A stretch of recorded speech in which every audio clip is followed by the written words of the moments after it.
Welcome to Not Milk Never Milk. Subscribe if you're lactose intolerant. In this video, I will show how to make French toast using bread. First, gather your ingredients: 4 slices of bread, 2 large eggs, 1/2 cup of milk, and 1 tablespoon of sugar. Whisk the eggs, milk, and sugar together in a shallow dish. Ensure your skillet is ready and lightly greased for cooking.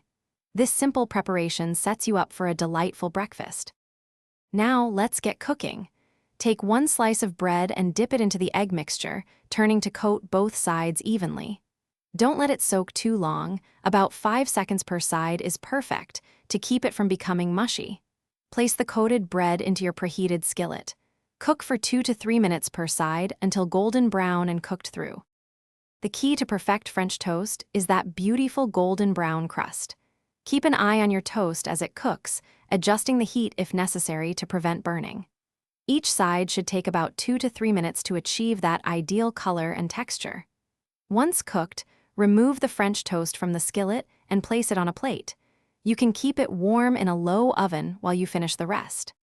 Your delicious French toast is now ready to enjoy. Serve it warm with your favorite toppings.